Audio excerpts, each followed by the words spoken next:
un pays qui peut jouer un rôle énorme au sein de l'Afrique et du monde. Et je vous fais le serment que d'ici la fin de mon mandat, vous allez voir un Congo nouveau, un Congo fort, un Congo puissant et prospère, un Congo qui va parler de l'Afrique à travers le monde entier.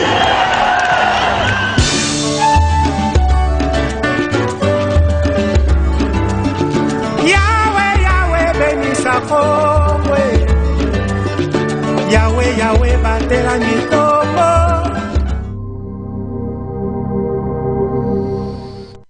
Toutes et à tous, bienvenue dans votre magazine d'actualité sociopolitique Qui Nani. Je suis très heureux d'être là. L'honneur et le plaisir est pour moi d'être encore devant cette caméra pour vous présenter votre magazine. C'est bien l'heure de vous informer. Je n'ai plus le temps à perdre et voici pourquoi je vous donne le point essentiel de l'actualité. Le chef de l'État, Félix-Antoine Tshisekedi Tshilombo, a visité des établissements d'enseignement supérieur, à savoir l'Université pédagogique nationale UPEN et l'Institut des bâtiments et travaux publics IPTP. Au cours de ces deux visites, le chef de l'État a recueilli les doléances des étudiants de la République, notamment de la ville-province de Kinshasa. Il s'agissait de manque de moyens de transport, manque d'embellir les infrastructures, manque des états sanitaires, les dossiers de hausse des prix des frais académiques et puis la vente des syllabus. Toujours dans ces deux visites, le chef de l'État a aussi martelé sur la vente des syllabus et aussi la corruption entre les professeurs et les étudiants. Je suis maintenant dans le deux provinces qui ont bénéficié le décret de l'état des sièges. Je suis dans la province de l'Uturi et celle du Nord Kivu, là où l'état des sièges débute bel et bien aujourd'hui, 6 mois de l'année en cours. Signalons que c'est pour une durée de 30 jours que cet état des sièges a été décrété. Et au courant de cet état des sièges, l'armée va garantir les droits de l'homme pour tous. Ceci a été rassuré par le porte-parole de l'armée. Je vais finir dans la province de Tanganyika pour vous informer que le numéro 1 de cette province, Zoé Kabila, a été destitué par l'Assemblée provinciale. Sur 25 députés provinciaux, 13 ont voté pour le départ de Zoé Kabila. Accusé de la mégestion, manque du respect des autres institutions de la province et des détournements des deniers publics. Cette plénière s'est déroulée en absence du numéro 1 de cette province et d'autres membres du gouvernement provincial. Encore une fois, je vous dis bonjour. Je suis sur ce plateau, comme d'habitude, avec notre invité du jour, OPA Alain Moubenga Kayembe, à qui j'ai dit bonjour. Bonjour, monsieur les journalistes. Très heureux de vous revoir encore aujourd'hui sur ce plateau. Avec notre invité, on va décrypter tout autour de quelques thématiques qu'on a planifiées pour la journée d'aujourd'hui. On va parler sur l'état des sièges, la destitution de Zoé Kabila. On va aussi parler du dossier de la destitution du gouverneur de la province du Kasaï oriental Djamao Jamouteba. Depuis sa destitution, il y a toute une ribambelle de crises politiques au sein de cette province et bien d'autres choses. Comme vous le savez, notre magazine est bel et bien bilingue. Voilà pourquoi je vais commencer avec notre invité du jour, Opea Moubenga. La fois passée, mon ambo katozaki na yo awa, obemisaki phrase moko et s'appelle Senga Makas. Au lobby, ozaka toujours na confiance, il y a chef de l'État. Parce que mon chef de l'État il a beaucoup de vision, il y a le peuple d'abord. Bon, ma toute première question est par rapport à la vision à peuple d'abord. Peuple d'abord veut dire tout doit tourner pour l'intérêt du peuple. Okay. Bon, maintenant, taxe RAM par rapport à la situation actuelle. Ils ont intérêt, il y a peuple topé, ils ont intérêt juste, il y a individu, il y a Batumorobo. Pour dossier à RAM, ils ont intérêt à peuple congolais. Le président de la République a une vision, mon vision est basée sur la personne moto. C'est pas nous qui dans la société, Oyotoko, Kovana. RAM, eza eloko oyo, ezoko aider peuple congolais. Et loko est posé moi difficulté dans RAM, eza batu o ba elibiso RAM, bakoka kite ko communiquer suffisamment pour bala qui sa peuple congolais les bien fondés à RAM. RAM, lelo soko landi discours à chef de l'État, ndenga zalaki lobby na INBTP et puis na IPEN, aebisi ba étudiant ba kozwa wifi ya ofele po ba étudiant ba lekana ko bénéficier na wifi ya ofele wana ezanini. Ça veut dire que biso nyonso tout ko kende na ko contribuer à travers taxe ba che haram ya ngomte ko sala ke ba wifi e ko ma ofele na kati ya ba université na kati ya ba institut supérieur pour aider ba étudiants na faciliter à ba recherche scientifique na bango parce que aujourd'hui so ok na kati ya ba université ok otala comment est-ce que souffra pour na ko futa ba frère ba cyber na ba connexion ou compliqué biso et ça biso moins difficulté au travail. Donc ça veut dire que batu o ba ki na initiative ya remplace ka ba échouer et ça là qui a communication. Il fallait ba les kana ko expliquer batu les bien fondés lo ko na po yango ndem to ko sala dans l'avenir to me kana ko créer ba société à fabrication ba téléphone mobile awa et puis to me kana ko télémisa OCPT ou eza société na biso télécommunication ou esila ki na rolala. Donc c'est les bien fondés je sais tangu eloko nyonso to yaka soki eza eloko ya sike beti na kati ya bato bazo kolela trop et puis difficulté mosusu evandi na rame eza ndenge baokatela bato bacrédit place omona bato ebele soki opose baoka question baoyebi biso nalaki na 2000 francs na nga na tie sa unité mpo nabenga mutu alakaki nge eloko songolo bango bazwi omoni siko place wana nde esala ye difficulté soki ezaki le mois moto akofuta peut-être nde batie $1.17 il a fallu bakata bato ata ba 20 unités 30 unités bato ba ko sentir yango te oromona ke kolela ya bato par rapport na société pour na likambwara mesani et kodimne et puis pe lisusu bato ba komolo bagé c'est comme si ba société yango pe ya télécommunication bango pe ba komi ko lukana ko profiter pona ko banda ko benda bato unité na se ya kombo ya ram ya to ko senga kana ba konzo ba elibiso dossier ya ram ba mekana ko tala yango bien et puis ba communiquer suffisamment Balak sa peuple congolais les bien fondé parce que aujourd'hui les étudiants ceux qui vont bénéficier nango et ça n'a pas avantage belé au Sungabé. Bon, merci beaucoup. Permettez dans l'encadre au bongopo dossier à Ramanga Naza en Kimiate. Au lobby ils ont facilité na dossier net ya wifi et puis peut-être création paye à bas téléphone kati na mboka na biso. Au lobby bien. Bon maintenant na zo qui appelle ya mutu moko afanda na cassage. Oui bien na cassage. Eza na province ya Lualaba. Donc soko leki Kasaji. Donc soko komi na Kolwezi o leki bamboka wana balui lu bacha mundenda o koti na kati kuna no okuta Kasaji. Bon na Kasaji kuna nanu eza pasi po mto asale la wifi et puis mankambo yo zolo ba wa yebi yango te.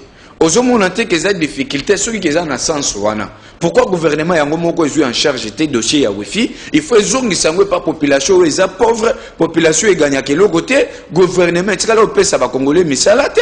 Ba o bazana misala salaire malonge zate 2000 9000 ya pas tozora totie crédit boko takasu biso monite ke bisika ona peuple pena o se retrouver. Le peuple le mo faut comprendre code 248 à l'état. Toujours bénéficier nango, voilà pourquoi nous devons contribuer pour que l'État place wana oyo lobi wifi ko maraté à travers la taxe wana et que permettre à l'État à améliorer les conditions de télécommunication sur toute l'étendue de la République démocratique du Congo.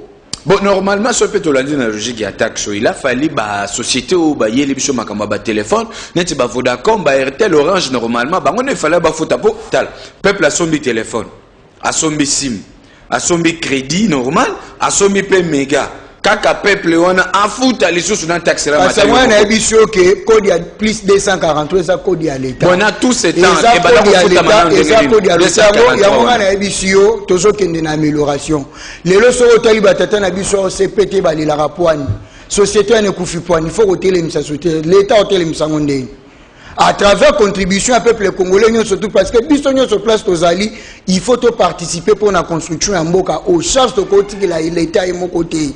Nengenga bakatenga jour wana oyanga na futaki, je sais très bien que dans l'avenir, nos enfants qui sont en train de bénéficier de la gratuité, à travers taxo toko futa dans les jours à venir, na l'école primaire pour baotier là-bas na wifi, ouais koko servir ba on peut na ba travail mususo na niveau na bango, ba koki na okende pe na osala pour que ba na biso bazala na même niveau na bana o ba kotanga à l'étranger. Yango na ko senga batu omoni évolution nyo surtout les yaka na mboka, batu nyo surtout balelaka.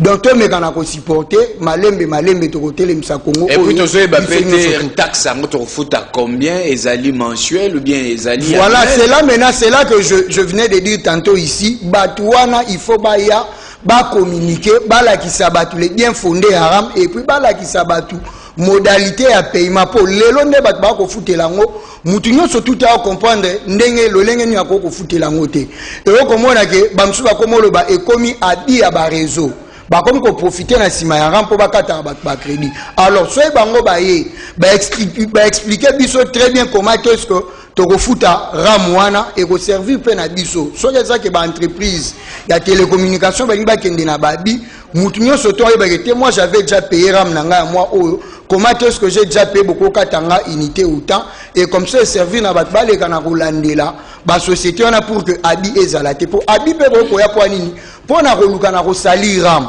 ya mwana to ko senga ba tu oyo ba na dossier RAM ezana nani ministre Kibasa mutu yaki nango ameka na koluka chargé à communication à ministère wana na conseil oaza chargé en matière de télécommunication na kati ya ministère na ye ba meka koleka ba expliquer peuple congolais le bien fondé et loko po ba meka na kolongola ba équivoque non soto ba balingi na kosalir pour na dossier RAM.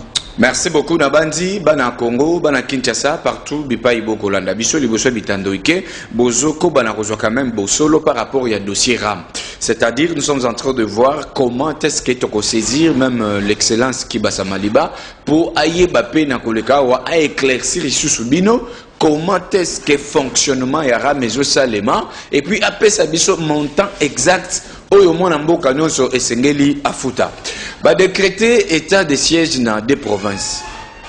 Est-ce que okokina nous koni molela ba oba kolanda biso ba comprendre bien état de siège izana onini?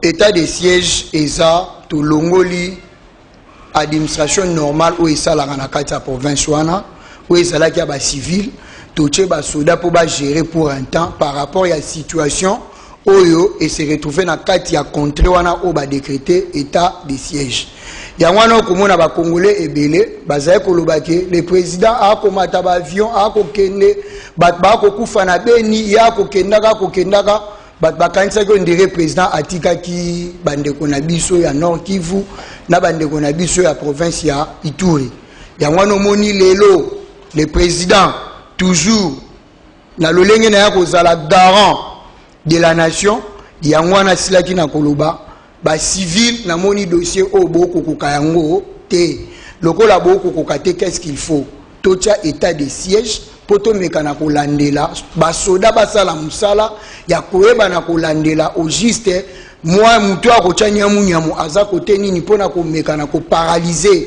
ba onyo surtout ba kolukana ko éternir image ya régime par rapport à est de la République ya ngwana ko mona ba che gouverneur soda adjoint na ye policier et ça pour na ko travailler ensemble avec les services de sécurité pour na ko démanteler ba réseau wana nyo surtout ya infiltration o eza na kati ya est ya République ko nyoko la biso.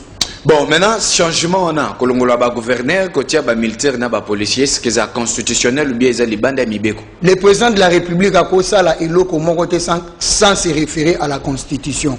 Si la Constitution permet, en cas il y a nécessité, si le président de la République n'engazana yaza gara ya bon fonctionnement à l'État, à comprendre que côté kuni etambola malamute, il va se servir de la Constitution pour amekanako régulariser situation côté oyo et kotambola te pour elekana kotambola bien nde yangwana komona asali ordonnance na ye o asalaki ba promulguer yango siko etikali na assemblée nationale po bakene na kokula yango sous forme de loi pour que nyamu ezala te nini mibeko elekana ko renye ndenge erenyaka na kati ya République démocratique. Bon, maintenant est-ce que ba gouverneur ba remplacer sort na bango ezanini ba comme ba chômeur ba kozwa sous salaire na bango et ba gouverneur ba congé si ou bien ba gouverneur ba pemisi bango ezate ke balongwe bazaka na ba avantage na bango soko landi nde ba silena bazaka na ba avantage na bango en tant que ba gouverneur mais par rapport à gestion ba ko gérer te ba soda nde ba ko gérer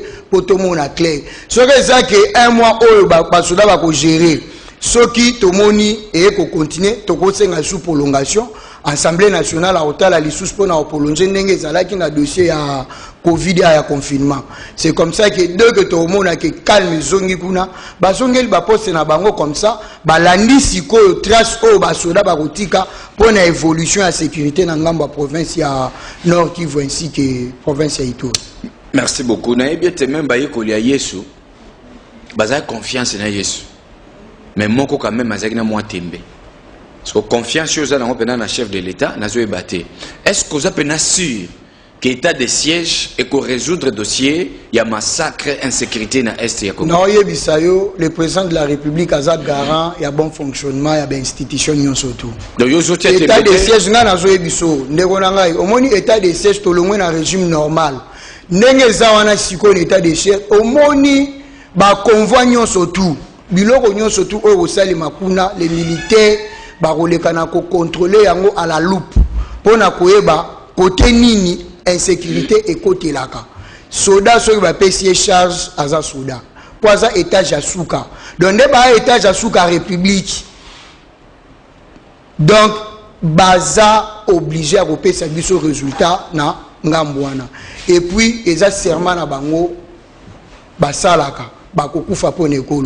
Donc nde bake wana. Excusez, bakokufa pona ekolo bien sûr. Mais dans moment oyo c'est comme si le chef il y a un regroupement, le chef coutumier, baza vraiment à société. Or dans ma campagne et c'est un rappel, chef coutumier, chef à regroupement, baza la associé. Pourquoi? Il y a de certaines informations, bango ne ba éviter on a peine bien. Yonde siko mutuna nous en retard. Soko tali avant que le président de la République a recevoir Muninga nae à Kenya, homologue nae président Kenya, le président de la République a yamba ki ba délégation à ba couche surtout à Nord Kivu. Na Ituri chez lui à la présidence de la cité de l'OIA. À Solo la qui na bango et puis le président les avait responsabilisés. Ya koyebisa bango dans les jours à venir lorsque tu kozwa ba mesure pour que ba mesure ko servir pour que la paix ezonga na ngambu na bino kuna boleka na ko collaborer na ba service ya sécurité pour que sécurité wana sanini et si là l'état de siège le bité que biso ba soldat tu mba monter. L'état de siège est à soda baye, na administration na bango, mais ils vont collaborer avec la population.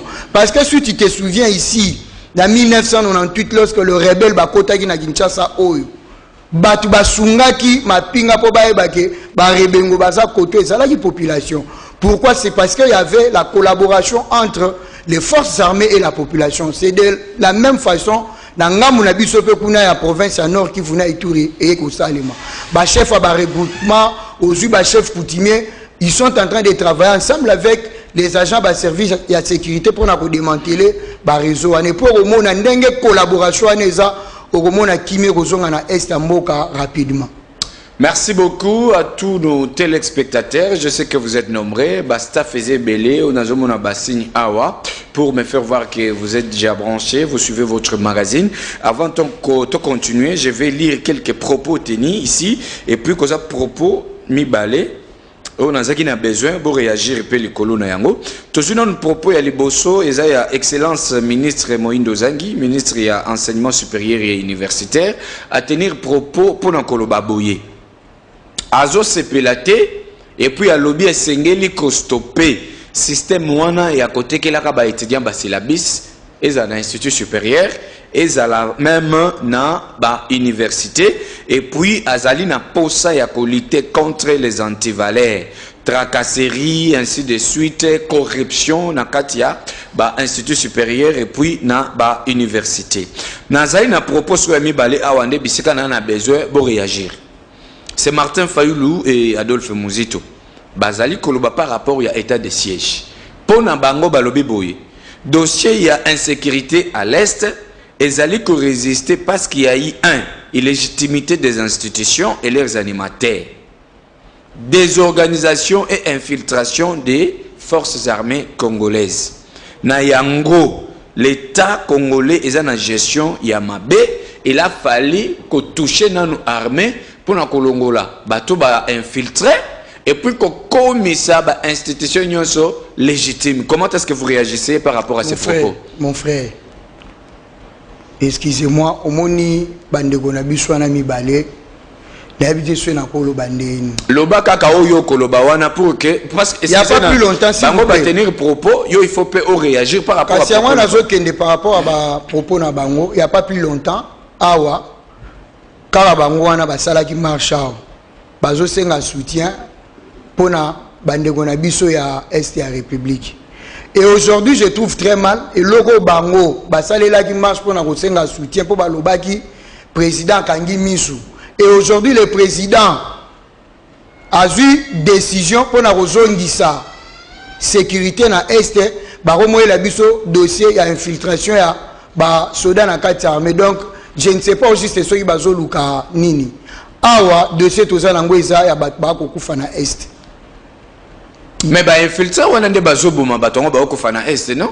Te bat ba ko kufa na est to yebi ndenge nini ba groupe armé o lelo ba rapport eza ebele o ko tanga par rapport à un groupe rébellion ou au Salimana Est et la République démocratique du Congo. C'est-à-dire pour nous infiltrer une armée basée par le massacre. Le coup la bango ba big infiltrer basé ça aide de nous démontrer qu'il y a des infiltrés dans l'armée congolaise. Ça aide de nous montrer. Le président de la République a eu décision à Kitoko Oyo bango ba ko comprendre les loquets. Ceux qui ont insécurité wana est le président de la République à Silisi Yango n'a habité ce boy là sous discours ni. Aujourd'hui, nous sommes surtout au côté la sécurité et dans l'Est de la République démocratique du Congo. Parce qu'aujourd'hui, ce qui est dans le secteur de la tourisme, les lotos pour l'insécurité et dans l'Angambouana. Et aujourd'hui, ce qui les secteurs touristiques rwandais et tandis que biso to na ba parc ya minene na ba espèces rares au bana Rwanda. Qu'est-ce que les touristes préfèrent faire? A joué avion à quitter le Rwanda, à côté de RDC Nangambo à Rwanda, pour amekana ko sala tourisme na après zongi pour nanini côté insécurité les bisoto zoalarte. La décision que le président de la République a eu, c'est une très bonne décision et aujourd'hui moi je vous dis mon frère, ngana sabino kanga sala confiance dans le président de la République. Nano a décision était pour na roboma peuple, a kaka décision pour l'intérêt à peuple. Oh bango ba ko lobana eza ba discours ba politicien bako vanda kimia à chaque fois action moko il faut ba luka ba loba po ba comprendre que baza no kite ba okena rolimo. Et pour moi je te dis ndenge to okenda ba disparaître. Merci beaucoup. Troisième propos plutôt. Les deuxième on a lingi peut intervenir. Secrétaire il y a PPRD Ferdinand Kambere. À lobby, Excellence, le président de la République a violé la Constitution, l'article Lango 119. Pobino Banda Lobakaka, Kabila a violé la Constitution, Kabila a violé la Constitution, mais à lobby que le président actuel, Félix Antoine Tshisekedi Tshilombo, a violé la Constitution, l'article Lango 119. C'est là qu'on réagit dans le thé. Yami Balé, Ligue des jeunes et IDPS, Ezali qui a annoncé marche samedi Oyo pour nous soutenir par FRDC, na Bitumba, il faut ça là, na Est. D'un chef de l'État à l'ancien qui appelle. Mais, Fédération à Kinshasa, Awa, Ligue des jeunes, Bino Bouzaka, Kanaba cabinet, toujours bas poste. Appel au chef de l'État, ça là qui pour nous soutenir par FRDC, c'est comme si Bozo qui paye en côté. Par rapport, il y a des propos Oyo, quelles sont vos réactions? Ferdinand Kambere, le président de la République, a violé la Constitution à son article 119. Qu'est-ce dit l'article 119 de la Constitution? Ferdinand Kambere, le président a violé. Ça, ce sont des propos où ils ont engagé Ferdinand Kambere. Les débats à droit, parce que par rapport à la Ligue des jeunes au lobby et Tchémarche, et la Ligue des jeunes. Oui, il y a Lubumbashi. Ligue des jeunes, il y a IDPS Lubumbashi. Oui. Et organiser marche pour nous soutenir les forces armées de la République par rapport, il y a dossier, il y a Est. Mais à Kinshasa, tout le monde a un mouvement moroboïté, vous avez concentré dans le cabinet, gouvernement, bimi, pourquoi est-ce que vous ne vous êtes pas aussi laissé soumettre dans mon frère, appel à chef de l'État? Je voudrais d'abord vous dire, il faut que l'IDPS n'est fonctionnaire. À la fédération de Lubumbashi, ceux qui ont marche, les organisations, il y a fédération à Lubumbashi. Il y a aussi des marches au Biso Ligue des jeunes à Kinshasa organisées pour soutenir le chef de l'État Lubumbashi à Salata. Et il ne faut même pas dire que Biso na Kinshasa tout vandi pour que le cabinet ministériel. Non, ça c'est faux. La Ligue des jeunes de l'IDPS est en train de travailler Marambarossa les ébélés.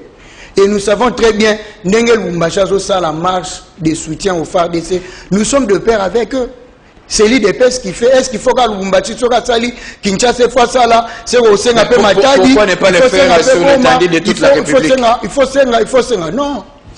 Non. Pourquoi ne pas le faire dans l'étendue Nyon Soto? Il y aura toutes les provinces de la République, IDPS, Télémi et aussi la marche pour nous soutenir par rapport à l'appel à chef de l'État. Pourquoi ne pas le faire dans Sansouana? Mais le Bumbashi a sali, c'est bon, Kinshasa au Sala, Bakongo au Sala. Et le Bika a été habitué sur photo sale au même moment. Merci beaucoup. Je vais maintenant passer au dossier du jour avant Toko Bana, invité au PA Alain Moubenga Kayembe, que j'ai toujours respecté. J'ai des dossiers très principaux dans la journée à l'élo. Dossier à Liboso, ezali message au bakomelinga na moko ya ba téléspectateur au alandaka magazine kinani alobi pasi molobeli yokana olikamboyo. Abengami na kombo ya Papa Golf, azana ngilingiri na avenue Kimbao, direction à Sosa. Alobi boye. Wana eza bisika musala menda kwa fanda na bumbu. Siko bazana avenue petit, cabine na bango ya SNEL ezalaka na Kimbongo, direction Birmanie. Muto ba pesi responsabilité ya cabine wana ya courant, akomisi yango shida. Ndenge nini? Lezaka afani bwamuni bato baolanda mache akei nanzete na iningisi singa tu kure kati wana aki afani bisika moko bazo kengi dilasko na musika po aya zongi sa singa kurana balinga ba bénéficier na lotiliki il faut ba benge ba sombele mulangi yanko to pe ba finir likaso na loboko bobo ebisanga nano avec de tels comportements ba propos ya boeto ke wapi tozo suka wapi moko pe ya responsable ya cabine ya courant na ngingiri ya kate la rabatukura pour alandaki mo mwasi ya veni moko aboye soit comment ko privé batukura botala un peu mentalité ya ba congolais bisika token donc bon changer mentalité et puis chef Yasnel mon konzi ya CVS talaka batuni nozo pe sa responsabilité parce que courant est très important dans la vie à moto surtout dans la ville province ya Kinshasa. Deuxième dossier eza ya para moko a bengingai a lobby dossier ya école moko monene za na ngilingiri kaka na direction à Sosa. Au moins soko za na avenue ngilingiri tio comme na marché ba ya ka école moko ezawana na boina notanga kombo. Mais soki école échanger te na kotanga kombo. Anezo ke déjà na kosila. Depuis bazwa ki inscription ya bana premier CO o bazo benga siko bana 7e. Ba pesa kambongo pona bana o bazala doté na ba ketchi na biloko mususu. Mais depuis inscription et salemati lelo keche zwa makate. Ezaka soki bakie lelo o intendant muto soki parana biloko wana azate. Est-ce que ba para base la rati le jour muto wana roya ou bien zambongo bolie na nko bo escroquer ou bien zanine. De bobonga mape bobongi sa dossier au poso ki semaine prochaine ezongi lisusu na kopanzango sko na ndenge onga na lobela kanta ke molobeli ya peuple. De tout changer, tous on a besoin mboka na biso bonga na ba dossier nyonso na ba plan nyonso. Na zongi pa OPA ale Moubenga. Zoé Kabila gouverneur à Tanganyika destitué les lots na ba députés provinciaux. Balobi azali ko respecter ba institution mso ya mboka te. Azali ko gérer malamu te province ya Tanganyika. Et puis à détourner mbongo ya l'État.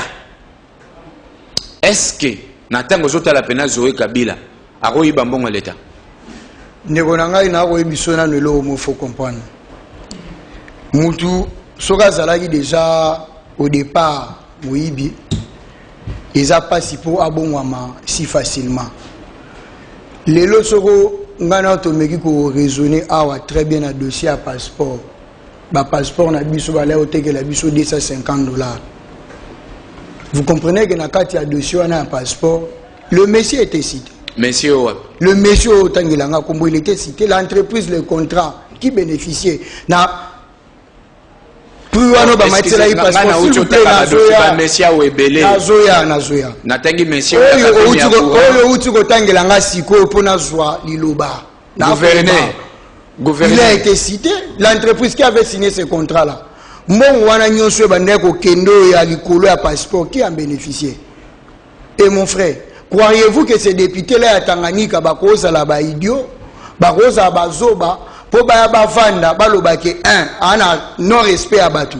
Et zandenge na ye, to mona yango na Kinshasa abeta ba roulage, abomisi sa roulage, nani ya biangote. Na Kinshasa ou. Et le monsieur se croyait toujours comme si Azalaïka na République ya bagangester. Et ce que j'ai aimé, et ça courage à ma députée provinciale de l'autre côté. Et moi je vous dis, ce que retourne à Maman Rose Boyata, la ministre Oucho Kende, il y a affaires sociales, bah effectuer qui voyage moko d'ensemble bazala que je cite, Maman Boyata, bazala qui Mbikai, ils étaient 3 ministres au Bakena dans la province ya Tanganyika, dans le moment ya Covid. Il faut voir comment est-ce que le monsieur les avait ridiculisés. Pour na web savons que Boyana Covid na bino a bakota te pour bakota, il y a eu insistance. Bakene gout na conflit, na chargé à sécurité à la police à province. C'est-à-dire le gouverneur Aboyi Kouyamba ministre. Aboyi Kouyamba, bon ça je l'ai dit. Allez-y vérifier, je cite le nom Maman Boyata est là. Et je dis aujourd'hui, tout ce qui a été reproché à M. Zoé Kabila et sa comportement naïf. Détournement, ça je dis. Pour bateau va destituer, ban abélément des preuves. Est-ce qu'il faut l'abélément des preuves et pas est-ce que n'est-ce pas une façon il y a l'ongolaï parce qu'il y a beaucoup adhéré à l'union sacrée. Mon frère, sur le bibongo Ozako, tu es en train de jeter le pauvre dans la députée provinciale. C'est une non. C'est comme si Batouana, Bazalaka mesure à réfléchir que la province va très mal pour le baquet. Pour adhérer à l'union sacrée, non, l'union sacrée c'est quoi? Aux un parti politique, non, tu adhères à la vision du président. Rien à voir avec Zoé Kabila. Le monsieur Zoé Kabila, ce qui est comme lié le monsieur à Kanisa Ikake, République au balai qu'on gère lobby et sa République à l'élo. Mon frère, moi je félicite ces députés-là. J'ai vite compris que le Congo Otoko poto telemisa, tozan a posé à bateau baby koloba iyo na bateau baby koloba ke makambo ko kende malamu te. Et ces députés là, bango moko batali Zoé amuibi aroyi bambongo ndenge balobi ezanga ite, balobi lisusu Zoé ana respect ba institution te pour déjà en manquant respect na ministre Boyata na Steve Mbikai. Donc tout ce qui lui a été reproché à sa coupable courage. Et le retour au Sénaka Kaba Luka Moutou Oyo a koleka na kocha kimia na ngambu kuna parce que insécurité peut les cas peut mingi côté kuna ba Luka Moutou Oyo akoya pour na ko travailler pour l'intérêt ya les peuples d'abord. Bosco ba destituer yé na absence na yé azala qui na plénirité voire même quelques membres du gouvernement provincial bazala kété. Est-ce que c'est normal ba destituer Moutou sans qui azala? Et ça dépendre na règlement de l'intérieur na bango. Merci. C'est-à-dire, vous êtes pour ou contre destitution? Yanan. Il y a Joël Kabila. Bateau kutu. Bachakiye. Balongoli ngana ke contre bateau bachakiye. Bateau ba vota ke pour comme gouverneur balongoli ngana ke contre bateau anande. Ngamna na Kinshasa. Ngelo ko kana o sepelezani bazui décision. Batali ke muto ako ibambongo wa province, muto ako tient sécurité na province, muto ana manque ya respect à ba collaborateurs balongoli. Comment des gens qui sont en train de lutter sur la dignité de l'homme humain? Oh, ngana bundeli na idée personne qui est contre idée à Batouama Kwana. Moi je suis pour parce que ces gens-là, ce sont des courageux et ce sont des gens au bas réfléchir. Congo ya lobby faut élément. Tous on a besoin à Batounet ba Zoé Kabila te na tête à la province à République démocratique du Congo. Bon, en tant que Congolais, Zoé Kabila c'est notre compatriote congolais. Conseil ni nous repessayer par rapport à Bilo Konyo Sobakizie na. Mais c'est tout à fait normal, mais conseil kaka. Conseil. Conseil, soit il faut appeler ça jouer conseil. Il faut appeler ça jouer. Soit il a conseil, on appelle ça jouer, il faut s'effacer. S'effacer à ça, maramousou, soit la politique. Merci beaucoup, on va continuer. Olobia au CP l'indégage Zoé Kabila a destitué. Bon, dans zone na Mbujima ina Kassai oriental. Jama Ojamuteba était aussi destitué. Moko ya IDPS, voilà, il m'a affirmé. Azad destitué il y a déjà quelques mois, mais il fallait qu'il remplacer. Donc, poste normalement, il fallait qu'ils aient un IDPS. Qu'est-ce qui fait que Moutoumsounde aya ko remplacer? Mon frère, ngano ebisoka eloko moko. Omoni lena lobeli Zoé au kanisa ko ndire na de l'autre côté à Maweja, mon frère. Nyo sezo kende na ba chef d'accusation ozo sala que et créer motion ba na ngopo ba koisa ba gouverneur wana Maweja o pe ba kizaki par rapport à l'assemblée provinciale en Mbujimai et c'est son té et ça ba ngonde mutu ba kendaki na élection ba votaki Maweja comme gouverneur et dès lors ba ngope kuna ba moni que Maweja a servi pour que la province et que liboso ba longolé c'est tout à fait normal et il n'est pas dit que lokola muto IDPS kaka muto azalaki il faut azonga. Si réellement muto IDPS ngazonga na tête à province et dépendre na majorité au IDPS azana on a quatre assemblée provinciale na jeu démocratique au IDPS a jouer na quatre assemblée provinciale au cas où aza majoritaire te pour muto IDPS sala nini azonga. Et si arrivé que IDPS l'assemblée provinciale il y a Kassai oriental aza minoritaire et que le jeu politique que l'UDPS devait jouer par rapport au lobby pour le bâtir, ce beau petit gouvernement, parce que c'est un jeu, ça se discute en amour. C'est ça que les gens de l'UDPS n'ont pas pu convaincre député provincial Moussousso Bazan à 4 assemblées provinciales et ça dit que quitter pour convaincre bon pour l'UDPS à zone gouvernorat, ce l'UDPS à zone guité. C'est tout à fait normal. Nous sommes dans la démocratie. L'état des droits au Bissoto Bundela est ça que les jeux démocratiques et ça ni. Et ça les mains. Si l'UDPS a quitté ou à Koyawana Bissoto souhaité kaka bonne chance et le Wezaka Moko et sa province Oyo et ça n'a pas de difficulté belé. Toko sengaye ata la kaka na direction il y a les peuples d'abord pour na ko meka na ko relever défi par rapport il y a vie sociale où ils ont la carte de la province à Kassai oriental. Merci beaucoup. Je suis vraiment flatté par rapport à l'intervention Nabino. Nabandi même Baïba Kolanda Bisso. Boza quand même d'accord Nabiso par rapport à la réaction au de Kozai Kopesa Awa. Bon. Ministre Kibasama Libaya Petentik. Azali déjà saisi dans le Parlement. Il faut qu'il répondre pour expliquer le dossier à Ram. Maintenant, Awa na Kinshasa. Dans un dossier où il y a chauffeur trop. Il y a ministre provincial, il y a transport. Pourquoi est-ce qu'Assemblée provinciale, il y a Kinshasa et ça peut à mesure il y a le ministère provincial qui expliquer bango dossier il y a parking il y a chauffeur dans Kinshasa. Et ça a des années déjà, mais mbongo il y a parking il y a pesa. Maintenant comme il y a tout parquet, il faut kangaye. Pourquoi est-ce que l'Assemblée provinciale est interpellé par le ministre provincial de transporté par rapport à dossier. Mon frère, naibisio ba propos nanga na chanjangote par rapport ya ba député provincial la ville province à Kinshasa. Ça na lobara yango tango nyonso tout. Les problèmes na Kinshasa est ministre de transport. Les problèmes la ville province à Kinshasa les lois Argentini. Argentini a boukizanlo a contre zate. Est-ce que si ba bengi sai les lois ça fait maintenant c'est 4 mois depuis ba boukazanlo. Kende kotala ta beni ya kaya soke si babwaki to ya zelu pour la construction marché central ba ko sala yango te problème est la ville province à Kinshasa to ko souffrir na ba député mais il y a aussi les députés de l'IDPS. Mais mon frère, je vous dis, même s'il y a les députés de l'IDPS, bato basala que IDPS a un sénateur na Kinshasa, est-ce que bato bon IDPS a compté na bon comme des députés? C'est-à-dire IDPS à décevoir alors? Non mon frère, eza IDPS à décevoir, eza ba individu mbako décevoir. Pour na IDPS tobi koloba, non tobi koloba. Oui, si ça ne marche pas, toloba ke, et aussi maté mon frère.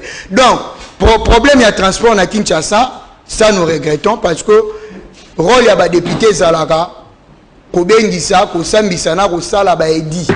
Siko par rapport à la province ya Kinshasa aujourd'hui, o ko déranger sur un dossier à transport, mon frère, ezaka ka dossier à ko kanga ba chauffeur te. To na ko ebiso sous élément mususu ko la mukana tongo.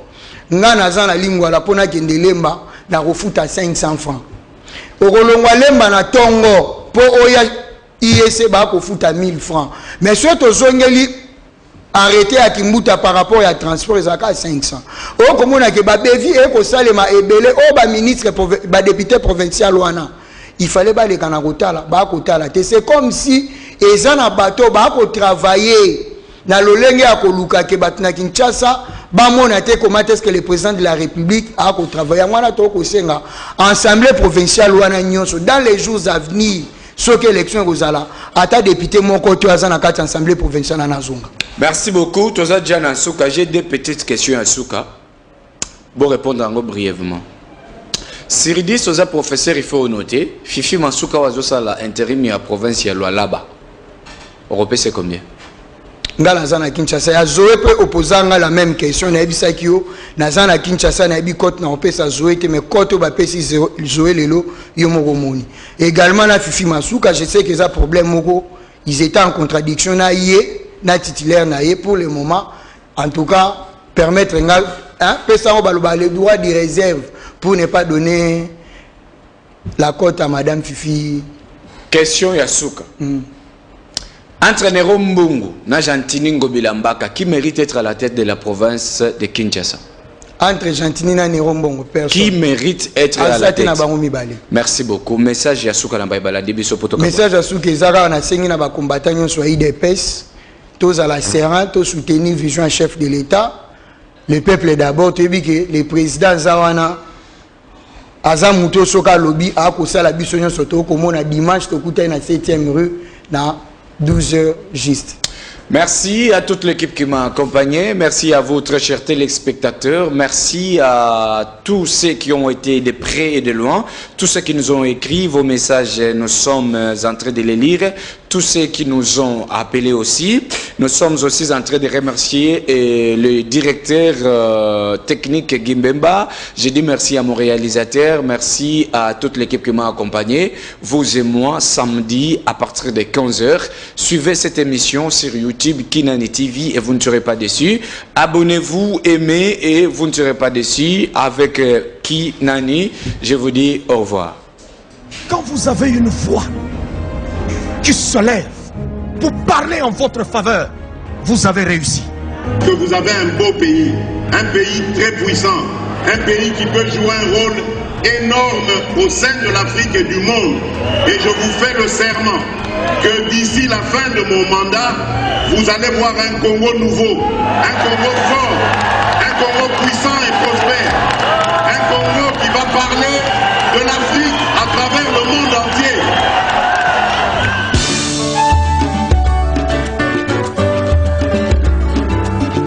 Yahweh, Yahweh, bénis sa Yahweh, Yahweh, batela nito.